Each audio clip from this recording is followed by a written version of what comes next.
Hello students, this is the continued part of the chapter heat. In the previous class we discussed about heat and effects of heat. So in this class we will discuss the temperature and its measurements. So the first one, the temperature. So what do you mean by temperature? The degree of hotness or coldness of a body or object is called temperature. The degree of hotness or coldness of an object is called temperature. So, and this temperature of an object is measured with the instrument is called thermometer. So here thermo means thermometer. Thermo means heat and meter. Meter is a device for measuring. So thermometer is a device used to measure the temperature of a body. So the SI unit of temperature.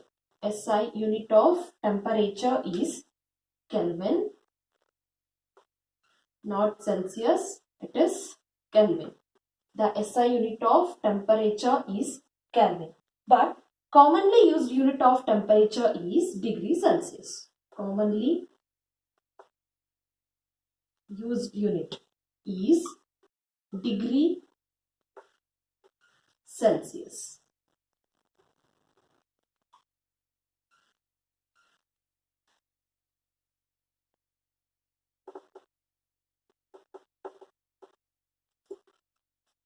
But here the SI unit is Kelvin.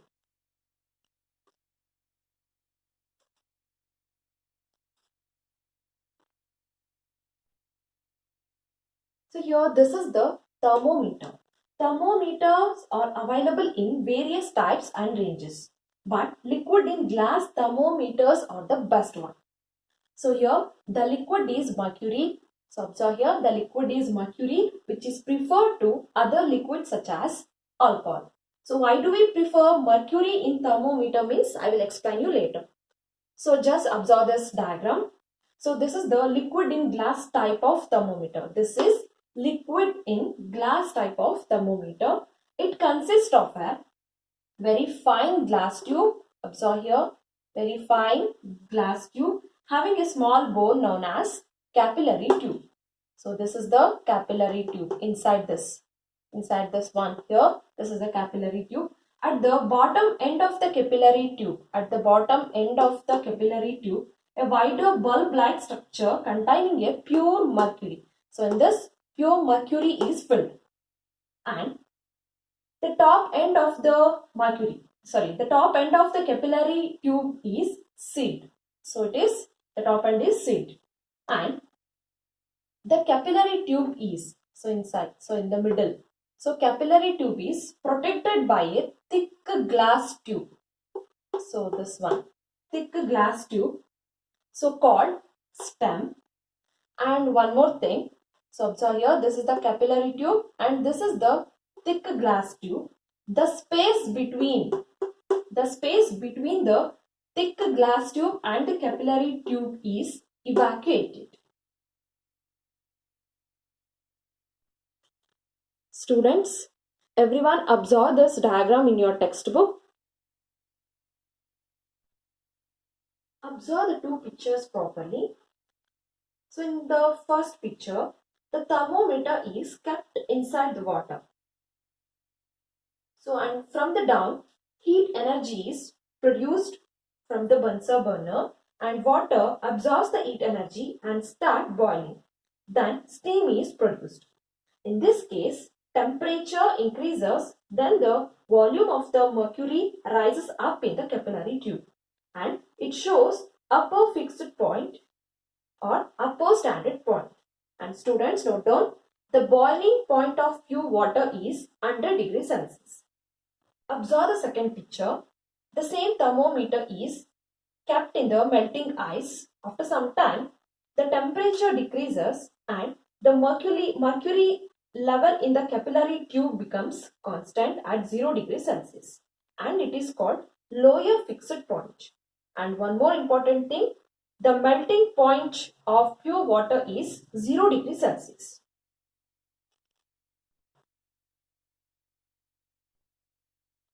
And already I told you students, liquid in glass thermometers are the best, and in this commonly we used mercury. So why do we prefer mercury in thermometers?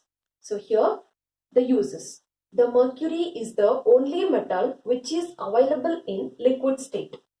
It is the only metal which is available in the liquid state. The second point, it does not stick to the wall of the wall of the capillary tube. It does not stick to the wall of the capillary tube. The third point, it is a good conductor of heat and can measure a wide range of temperature. So we can measure high temperature also using this mercury from 39 degrees Celsius to 357 degrees Celsius. It is a good conductor of heat and we can measure a wide range of temperature, means we can measure the high temperature, very high temperature using this mercury.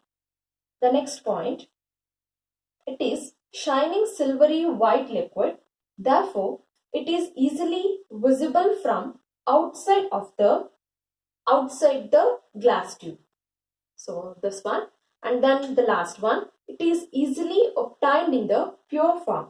So it is not obtained in contaminated form. So these are all the uses. These are all, so that's why we prefer mercury in the thermometer. So, and one more thing students, so in the third point, so I explained here, so we can use the mercury to measure the high range of temperature, high temperature. So mercury thermometers cannot be used to measure the very low temperature. So we can't use the mercury to measure the very low temperature, that is below 39 degree. Below 39 degree we can't measure using this mercury. So because, why? Because it will become solid at this temperature.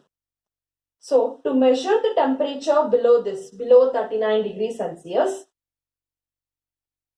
we can use alcohol. We can use alcohol because this freezes at minus 114 degrees Celsius.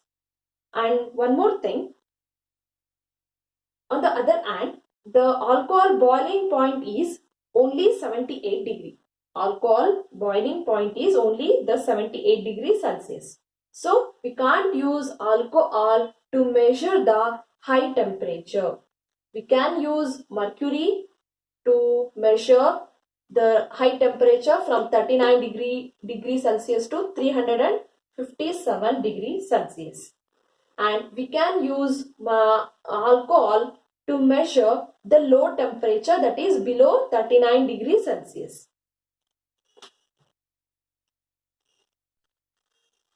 So now just we will look into the advantages of using alcohol in thermometer. So the first point, already we know this. Alcohol freezing point is minus 114 degrees Celsius. Hence, it can measure low temperature. The second point, alcohol can be colored by adding a dye, thus it can be seen easily. Then third one, it expands more than mercury on heating. However, it cannot be used to measure high temperature. These are the advantages of using alcohol in thermometer. Dear students, read the lesson each. In the next online class, I will ask you the questions. Thank you.